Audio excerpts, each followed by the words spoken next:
Joy Comes in the Mourning by Oswin Benjamin. Oswin Benjamin ended up having his acting debut, getting married, and losing one of his best friends in 2020. With such an up and down emotional year, how does the new album sound? Here's an honest review of Joy Comes in the Mourning by Oswin Benjamin. Joy Comes in the Mourning by Oswin Benjamin. Yes, sir. You know who he is, right? I believe I do. Just a little bit. Just a little bit. Oswin Benjamin. Did you check out the movie that he did? It's been on my list. I plan on watching too. I haven't watched it yet. Because I remember when it came out, I'm like, oh man, I'm about to watch it, and it's just always something that comes in. But I've heard great things about it. Nothing but great things. Unfortunately, everything I want to watch is rated R, and the kids they won't go away. So I can't watch That's nothing. a great excuse. I like that. But it's a fact. No, I'm just saying it's facts. But I'm just saying we were watching great. P-Valley, and my son came down the stairs. It's just like, oh yeah, I'll stop watching this. I feel you, man, I'm gonna get to it though. Yes. How you feel about this album artwork, man? I thought it was cool, man. I really love the name of the album, and I feel like, this kind of subtle way to just say it, was really neat. I mean, you didn't have that much on it. Pretty much given what it was about to be about. Yeah, it was pretty simple project. I remember when I was looking for stuff to do, and I was like, oh yeah, Oswin came out. Mm-hmm. My wife walked up and she saw the cover. Like, I love the way he spelled all of that out. I like the double play on the word right there. I was just like, yeah, that is actually really dope as well. First of all, before I get into the flow of this project, man, rest in peace to Nash Murph. I had no clue that he actually passed, man. We were supposed to do an interview with him a couple years ago. We just could never line up the schedule. He was so busy. But man, real cool dude, man. He won the 30 for 30, I think it was, the joint Patchwork Studios was doing, where people would have to freestyle and do bars, and they had to retire him because nobody could beat him. Dang. Yeah, man, dude is straight savage.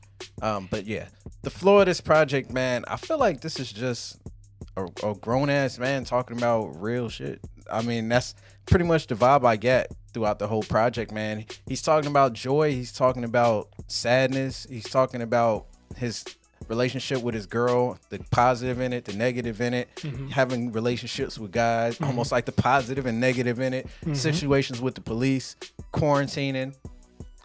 Like, all of those topics, I feel like every single human being on this planet can relate to, unless you're an alien or something. I mean, the title really speaks for itself. Like, he's dealing with, how to bring the joy out of certain circumstances, and, how you should come out the other side of that. So I really like that. Highlights, man. First of all, man, Oswin did kill this joint. But Tammy Stevens, every song she's featured on, I just love what she did. I'm not sure who she is. I need to look her up. Alex Irvington too. Yeah. The feature list that he put together on this was great. Yes. So now let's get on with it, man. BJW, man. First of all, the tone that he started this joint out with, the vibe that he started this joint out with, out with real talk right from the jump. Right from the jump. The double entendres throughout the whole project, the bars all throughout. He started the project off in a really dope way.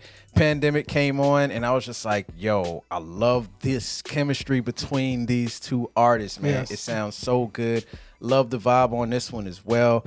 Cabernet, did this not make you want to actually get up and dance? Man, Anthony makes his woman dance all the time, man. Yeah. It's like, come on now. As soon as I heard his voice, I'm like, oh, yes, This is that I actually like my girl. So I'm going to play this song when I'm with her music. Because, most people don't actually like their girls. Facts. So, like, y'all having a good time, you know what I'm saying? Like, even, like blurting out safe words and junk like that. I like the whole we could remix the Lumi D line. Like, he was straight smashing it on this one, man. I love the moving different, but I love the skit that kind of went into it because I feel like that's true for a lot of people, man. Like, when you ask people how they doing, they always say they doing good. That's just what people say. Moving different definitely has a dope vibe. Air Murph, just to give you a little background, I listened to this joint 3 times and never realized like it was played as if it was almost like a memorial type thing because they kind of like faded it out. And I was just like, man, that's dope. That's so dope. Nash Murphy made the album, man. That's so dope. I did not know he had passed away until I was just like, I know he keeps saying my man Nash throughout the whole project, but it just didn't connect. And then one of the times he said Murph, I was just like, hold up. Yeah, because when you called me, I didn't even think about it. And I went back and listened. He's been saying it through the whole album. Project, yeah. And I'm just like, wow. It was just going completely over my head. Yeah.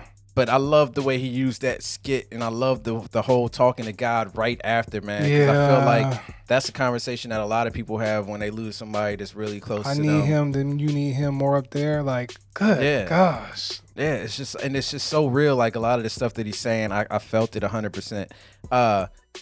Rear View is absolute fire, man. I just love the whole idea of him kind of like just. Do you forget sometimes Oswin can sing and all that stuff? No. I do sometimes because he just be killing it, man. I'll just be like, oh, got the bounce. Like, yo, he killed that. Well, the You Were You also leading into this is a great contrast because it's kind of had an argument, and then you kind of have like the look at what we came from, look at where we made it to record. You know, like I said, this is like I actually enjoy my girlfriend type music right here. Blanchett Bethel, I absolutely love the spoken word session that he had here, man. It was so deep. I don't know if the pastor was supposed to be white, just because I feel like he was playing everybody in that. No. I mean, I get that. Oh, you feel like they were supposed to be right? You think? No, I couldn't tell just because of the way he was talking. Like, let's get our black brother up here.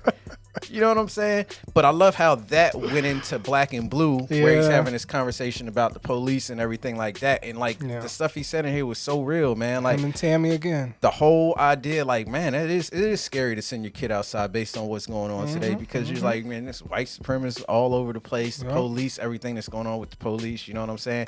And then I love the whole the skit that he had with Robert Glasper, because that set the 7-on-7s up. Yeah. And he's just kind of it's just blending everything together. And then Turbulence, like when you've been through a rough time, like Turbulence almost feels like nothing in a sense. Yeah. You know what I'm saying? So I love the way, I feel like the 7-on-7 kind of explains the course of the whole album as well, like how it ends the same way it began. Yeah.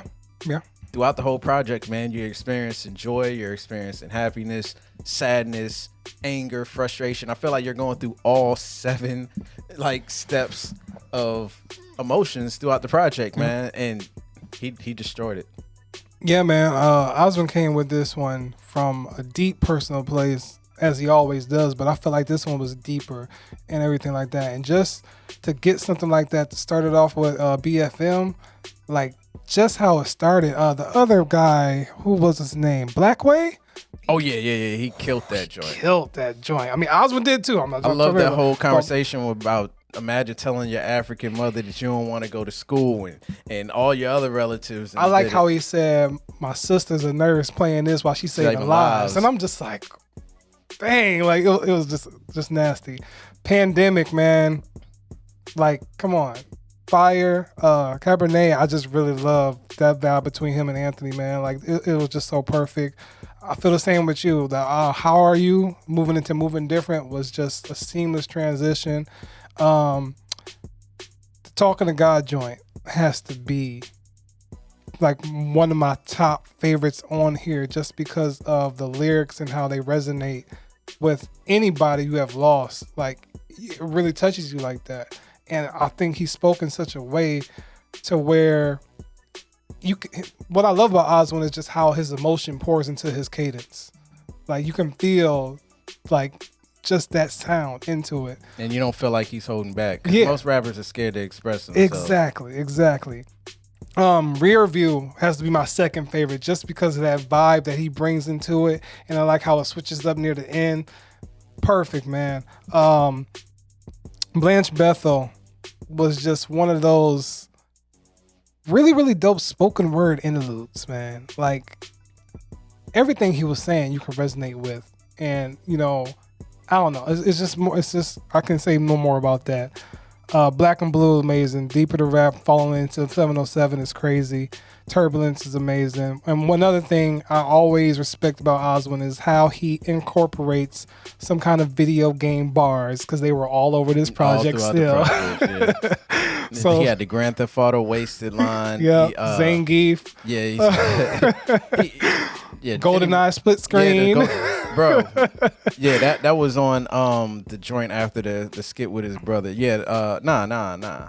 But just the whole idea, I was just like, damn. Yeah. First of all, when he said that he had the Vin Bakers, I was like, I remember the Vin Bakers. Oh damn. I didn't have them, but I remember. I didn't want them either. Oh, okay. But he's like, you know, his homeboy's like, I had the 14s. I'm like, yo, I think I had a pair of 14s too. He's like, no, I had the Vin Bakers. I remember the Vin Bakers. That's crazy. 007. Yeah, because that came on right after the skit. After they talked, there was a rap part. Like, and just, bro, 007 split screen, throwing the damn remote mines, pushing A and B at the same time to dead. Bro, that was life. That was life. That was it, man. That was it? Yeah, man. Lowlights, man. Look, I don't have any lowlights specifically, but I'm just thinking how some of the young guys I know would feel about the album. So what would they complain about? I think they might complain about, where's the club records? Bruh, it's quarantine. Ain't no club. I mean, at least that's the way I'm looking at it. You know what I'm saying? The average person ain't out in the club. So what's the point for a club record? I feel like this music was perfect for the time being right now, but I can see some people complaining that they ain't get a club record. Yeah, I mean, I personally have no low lights, but I could see that as well. There's some two-step records. Oh, there's a lot of two-step records in here. But yeah, I have no low lights for this. You know, I thought he crafted a very well thought out piece, you know, that had a flow that was really amazing. Final thoughts, man. Look, man, at one point I was when asked, he said, I just think this might be my magnum opus. I don't know if it'll be. And the reason why I say that is because I feel like he has so much more to talk about. I agree. I feel like there's so much more for him to say. Yeah. There's only so many rappers that I actually care to hear them talk about life in general. You know, you have as far as the young guys go, you got like the YBN Cordays. You know, you got the Royce the Five. Huh? Yeah, right, Corday. You have the Royce the 5'9s. You know what I'm saying? And now you can say you have the Oswin Benjamins that you like hearing them start.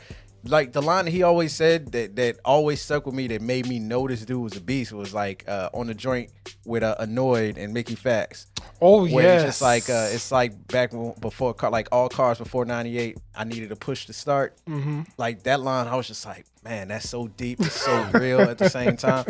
But I feel like he continued that idea throughout this project. There's so many life lessons and life bars that I think average people can relate to on this project. And there's other situations that he hasn't gotten to yet that I can't wait to hear him talk about. I can't wait when he has a kid and he starts talking about that and like just other life situations, because I like the way he breaks down the regular journey of life.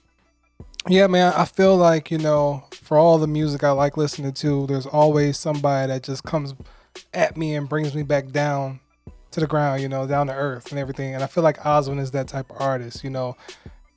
You know, you be into so much stuff, but then like, you know, you get those type of messages or artists that just makes you like, you know, accept certain things about your life, you know, enjoy certain things that you may not pay attention to a lot. I feel like Oswin is that type of person. That's what he gives me, the vibes he gives me every time I listen to him, because you just think about the stuff that, you know, you take for granted and everything like that. So with that being said, I really love this project because, you know, he has a way of making you focus on the bad things, you know, and talk about your struggles and everything. But like he said, the joy comes in the morning. So I really love how he makes you wrap yourself around that idea and how you can get through these certain kind of struggles and you can be brighter on the other side of that. So I really love how he really made your listener really feel that throughout the project.